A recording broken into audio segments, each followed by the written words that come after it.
Welcome back to Mass Appeal. Sun exposure, it can cause wrinkles, age spots, and potentially skin cancer. Meghan Rothschild from the Melanoma Foundation of New England joins us to share tips on how to keep your skin healthy while enjoying summertime fun.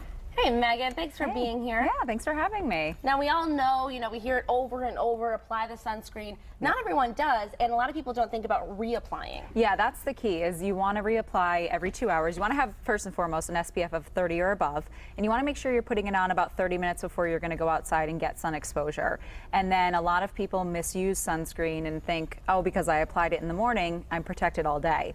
You really should be applying every 2 hours, even if it says sweat-proof or water-resistant or any of those key marketing, things. And then that you they say you get home after the day of the beach, you say, why did I get a sunburn? Right, why am I burned? I put on SPF 30. Yeah, it's the reapplying. If we go for a swim, should we reapply it right when we get out of the water too? Let yourself dry off a little bit, but yes, absolutely. If you're going to be in the water, especially for a prolonged period of time, you're going to want to put that sunscreen right back on when you get out. Now, what about a sunscreen shelf life?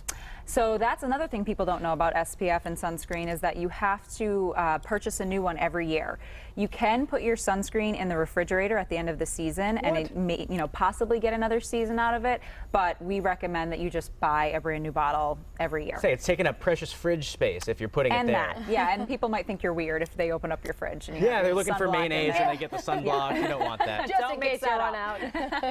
Great. So you just say every year get a new bottle, even if it's not even expired technically. Yeah. Just get a new bottle, then you know you're getting the maximum protection. Might as well be safe. Right. And because of the potency, I can only imagine as it ages, the potency wears like down. any type of drug or prescription. Yeah, absolutely. Now you have some moisturizers here. Why? So there's been a lot of talk about coconut oil going on the show today, but yeah, absolutely. We recommend that you moisturize your skin if you're going to be at the beach. Even if you don't get sun exposure, the sand is going to exfoliate your skin. There's just a lot of elements with the summer weather, that dry out your skin, the humid air and then going to the drier air.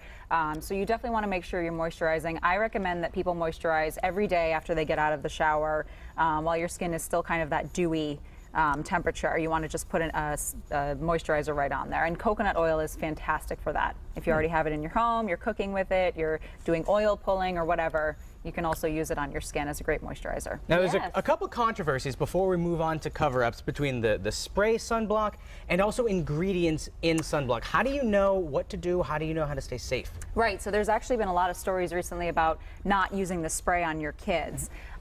What we always recommend at the foundation is if you're going to use a spray, you need to make sure that you're actually rubbing it in and it's getting on your skin and you're using enough of it. Because when you're doing that spray, the wind can take it away and then you think you're covered, but unless you've actually rubbed it into your skin, you may not be. And in terms of the chemical compound in sunscreen, cosmeticdatabase.com is a really fantastic website that's administered by the Environmental Working Group, where you can go on and enter the ingredients of your products and it'll tell you how toxic they are. And you want your toxicity level to be at a 3 or below. So for people who are concerned about chemicals in sunscreen, especially with kids, visit cosmeticdatabase.com. Great information, Megan. That's great because yes, you trust everything that's in the store. Right. Right. You think it's gone through the regulations and all that, but sometimes it's not the best. Especially when you're putting it on your kids. Now I see some fashionable accessories here. Very fashionable. Yeah. So if you are going to be out, even if it's not at the beach or you're just out and about during summer, you want to make sure that you're wearing a hat, you're wearing sunglasses. A lot of people don't know, but you can actually get ocular melanoma, which is melanoma of the eye, and it's a terrible disease. Now, the sunglasses, should you splurge on them to get the resistant ones? Yeah, you want to have them polarized. You want to make sure that they have on there that they're actually protecting against the UV rays. So yes, in some cases, paying for the polarization, especially if you're out a lot, is actually worth it.